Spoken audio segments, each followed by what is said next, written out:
देली खींच के तमाचा ही हंस देले। चट देनी मार देली खींच के तमाचा ही हंस देले। ही हंस देले ही हंस देले रिंकिया के पापा ही हंस देले। रिंकिया के पापा ही हंस देले। रिंकिया के पापा ही हंस देले। रिंकिया के पापा ही हंस देले। चट देनी मार देली खींच के तमाचा ही हंस देले। चट देनी मार देली खींच के तमाचा ही हंस देले। ही हंस देल रिंकिया के पापा ही हंस देल। बिकिया के पापा ही हंस देले। रिंकिया के पापा ही हंस देले। रिंकिया के पापा ही हंस देले।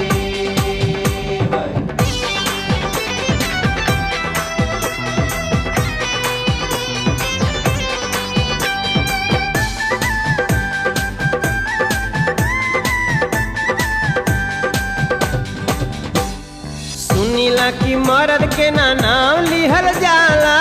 सुनीला की मर्द के ना नाम लिहल जाला।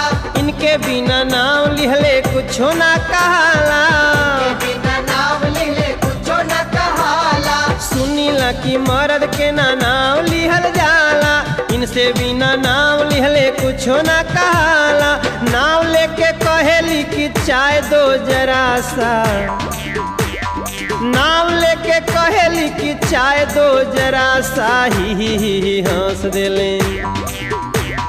ही हंस देले ही हंस देल रिंकिया के पापा ही हंस देल।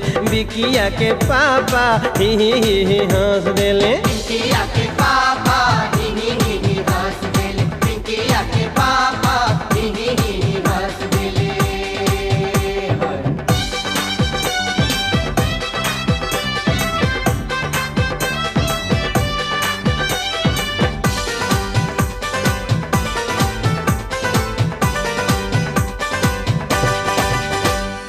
चोख चोख नकिए पर रहे उनका गुस्सा।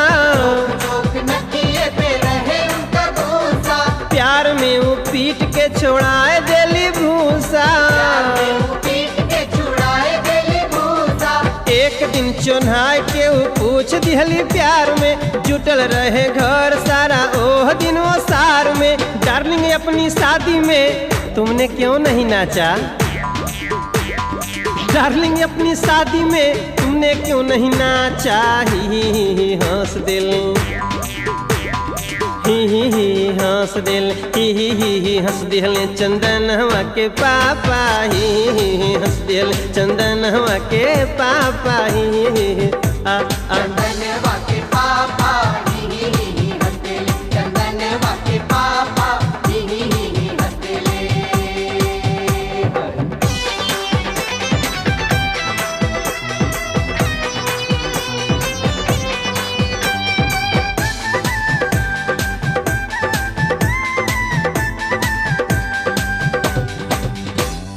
बिहने आदेश सुनावे मन माना।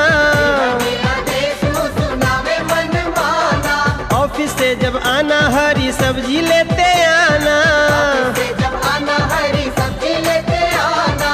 कहे घर में पहनूंगी मैं लूज पैजामा। सूट सलवार चोली का नहीं जमाना। जवन इनकर मान करे कह देली साफा। जवन इनकर मान करे कह देली साफा ही हंस देली। का करी ही हंस देल ही हंस देल। ज्योतिया के पापा ही हंस देल। ज्योतिया के पापा ही हंस देले। चंदनवा के पापा ही हंस देले। चंदनवा के पापा ही हंस देले। चट देनी मार देली खींच के तमाचा ही हंस दिहले। चट देनी मार देली खींच के तमाचा ही हंस देली। ही हंस दिल ही हंस दिल रिंकिया के पापा ही हंस दिल बिकिया के पापा ही हंस दिल बिकिया के